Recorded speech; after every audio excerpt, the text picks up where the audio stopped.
Hello, greetings, hi everyone. It's Tomes again, coming to you from Hanoi in Vietnam.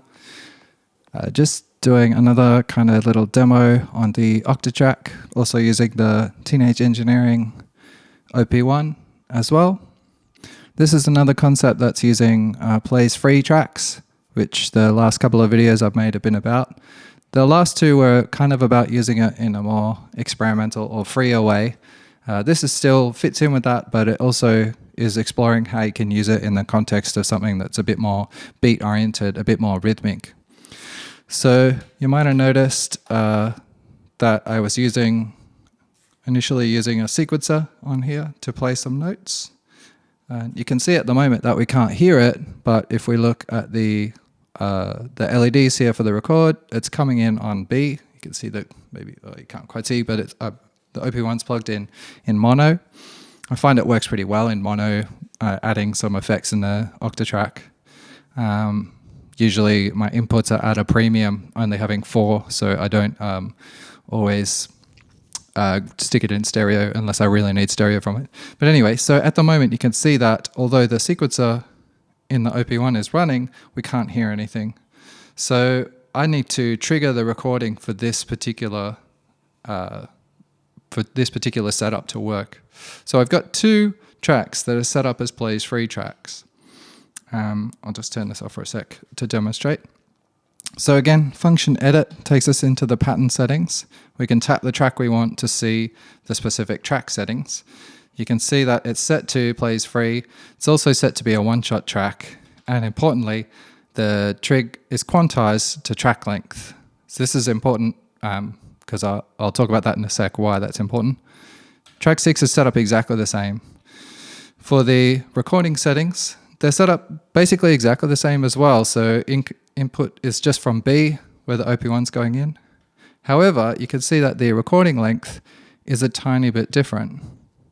So the idea of that comes from this video that Loopop did talking about and also Mason Self did a video using the same idea, talking about Steve Reich's phase looping technique that he did with 2 tape loops that were had the same or either identical or very similar information, but are just slightly different lengths, and so they go slightly out of sync.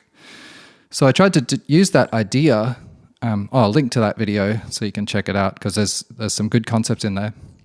I tried to use that same idea, but instead of doing it in a way that's completely free and allows for that real blurring of time, to do it in a way that would sort of regulate the rhythm that's at the heart of what's going on here. It's quite a beat-oriented track.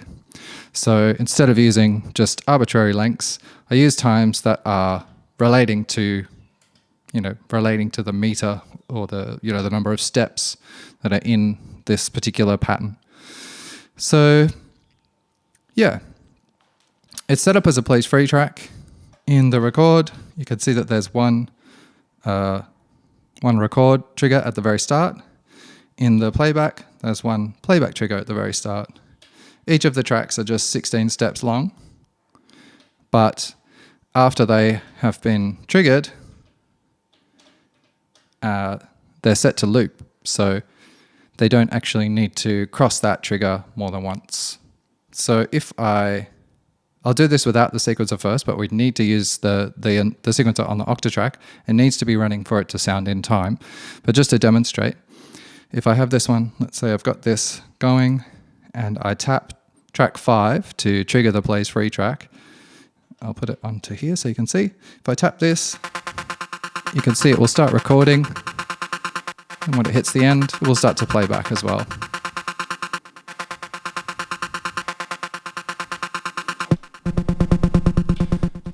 So yeah, it's just like an endless kind of loop. But when it gets interesting, and the reason I'm interested in this idea is because having two buffers like this that are together that can sample essentially the same or very similar information, but with different actual lengths, means that they will move in and out of each other's kind of time scale and create variations. I don't know about you guys or you girls, or or anyone else on the gender spectrum, anyone who might be watching, however you identify. I don't know about you, but after working with instruments like this for a while that just have this kind of step sequencer mentality, one of the biggest challenges is to find ways to break out of that loop and to create variation while still maintaining some interest. So this is an attempt to do that. So I'll just put the track back on so we can listen to it, and I'll try and do it at the same time and talk through it. So if I just hit play. So I'm just going to mute the other drum track so we can focus on what's happening here. I'll keep the kick on just so we have some idea of meter. So I always just trigger the OP-1 manually. A lot of people have contacted me and said, how are you syncing them?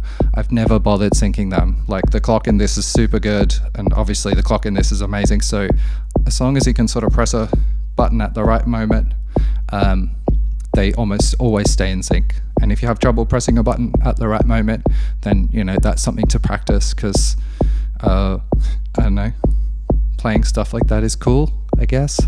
But obviously, these machines allow us to get away without that. So it's a nice thing to try and practice. So if I set this sequencer going,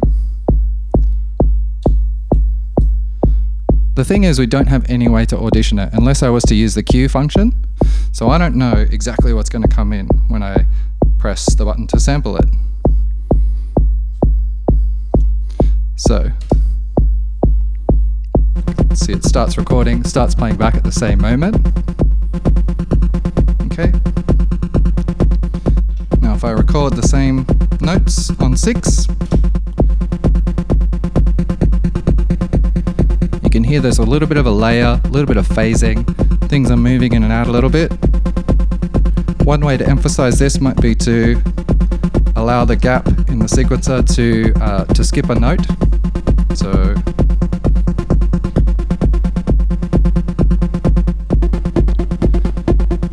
also set the sequencer to once, so it will do one step up. Also, it will do an octave up.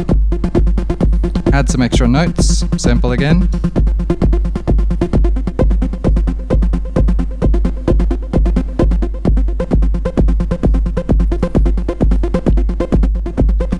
So you can hear how they kind of push and pull and move in and out of time.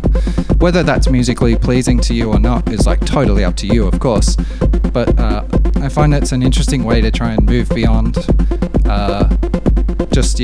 what these looping systems can do to us, which is just getting us so hooked on repetition. So let me just demonstrate what happens if I just press sample at the exact same moment.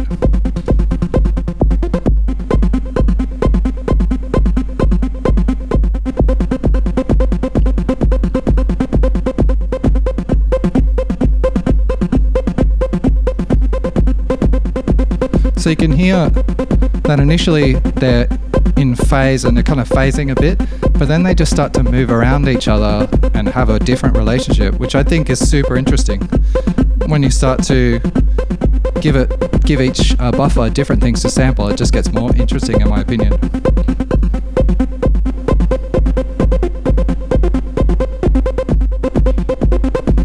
Okay, that's kind of the whole idea. If you have any questions, just hit me up with some comments or whatever. And if there's any other stuff that you'd like to hear me talk about, then let me know. I know there's plenty of people doing really great tutorials on YouTube right now, so I'm definitely not trying to compete with that. I just I'm really inspired by a lot of the stuff that people are talking about, so I just want to get involved in the conversation. If anyone feels the same or wants to ask questions about anything, just hit me up. Okay, bye.